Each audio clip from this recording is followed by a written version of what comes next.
طاؤس نے کہا اس چیز کے بارے میں بتائیے جس کی کم مقدار حلال اور زیادہ حرام تھی۔ امام علیہ السلام نے فرمایا اس نہر کا پانی کہ جسے حضرت طالوت نے اپنے لشکریوں سے کہا کم پی سکتے ہو، زیادہ کی اجازت نہیں ہے، اور قرآن میں بھی اس کا ذکر ہے۔ طاؤس نے کہا وہ صلاۃ جو بغیر وضو کے ہو جاتی ہے اور وہ روزہ کہ جو کھانے پینے سے نہیں ٹوٹتا کون سا ہے؟ امام علیہ السلام نے فرمایا وہ صلاۃ کہ جو نبی اکرم صلی اللہ علیہ وآلہ وسلم پر پڑھی جاتی ہے، اور وہ روزہ صوم سم تھا جو حضرت مریم سلام اللہ علیہا نے رکھا تھا کہ میں خدا کے لیے روزہ رکھتی ہوں کہ کسی سے کوئی بات نہ کروں۔ طاؤس نے کہا وہ چیز جو کم یا زیادہ ہوتی ہے، اور وہ چیز جو کم نہیں ہوتی، اور وہ چیز جو زیادہ نہیں ہوتی کیا ہے؟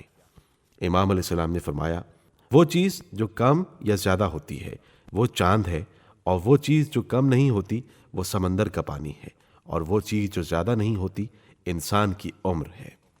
امام علیہ السلام کے پاس بیٹھے لوگ اور اسی طرح طاؤس یمانی اور اس کے ساتھی حیرت زدہ ہو گئے اور کہا کہ ہماری جانیں آپ پر فدا ہو جائیں، آپ حق پر ہیں اور خداوند متعال کے حقیقی نمائندے ہیں۔ ایک شخص نے اپنی موت کے وقت یہ وصیت کی کہ میرے مال سے 1000 درہم خانہ کعبہ کے لیے بھیج دینا۔ مرنے کے بعد اس شخص کا وصی یہ رقم لے کر مکہ آیا، مگر حیران تھا کہ اس کو کیوں کر صرف کرے۔ لوگ اس کو ابن شیبہ کے پاس لے آئے۔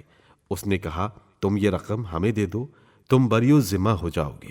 وہ اس پر راضی نہ ہوا اور امام محمد باقر علیہ السلام کی خدمت میں حاضر ہو کر اس مسئلے کو دریافت کیا۔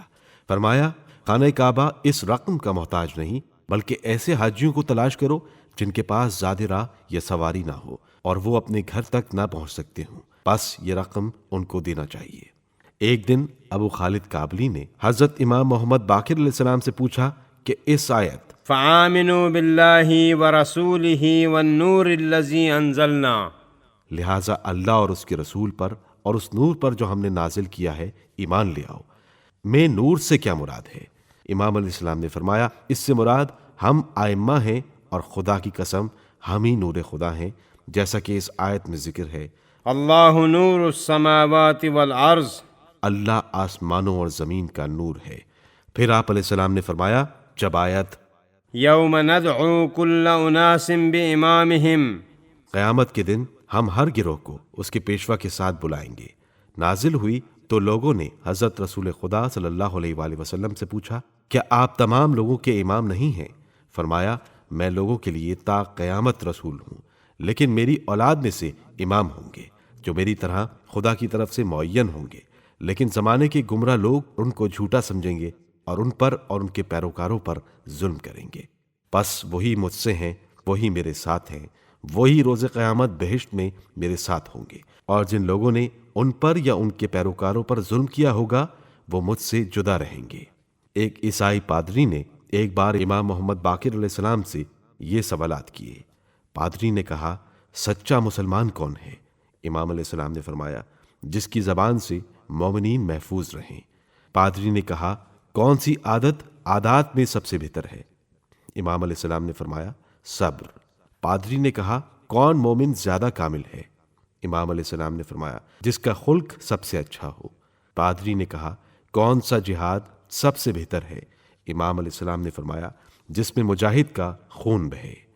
پادری نے پوچھا کون سی نماز سب سے بہتر ہے؟ امام علیہ السلام نے فرمایا جس کا قنوت طویل ہو۔ پادری نے پوچھا کون سا صدقہ سب سے بہتر ہے؟ امام علیہ السلام نے فرمایا جس سے نافرمانی سے نجات ملے۔ پادری نے پوچھا بادشاہوں کے پاس جانے سے متعلق آپ کیا فرماتے ہیں؟ امام علیہ السلام نے فرمایا میں اچھا نہیں سمجھتا۔ پادری نے پوچھا کیوں؟ امام علیہ السلام نے فرمایا بادشاہوں کے پاس جانا 3 باتوں کی طرف مائل کرتا ہے: دنیا کی محبت، موت کو بھلا دینا اور تقدیر الہی پر کم راضی ہونا۔ پادری کہنے لگا چونکہ میں اہل و عیال رکھتا ہوں اس لیے کچھ نفع حاصل کرنے کے لیے وہاں جاتا ہوں۔ امام علیہ السلام نے جواب میں فرمایا میں طلب دنیا سے منع نہیں کرتا، البتہ طلب معاصی سے روکتا ہوں۔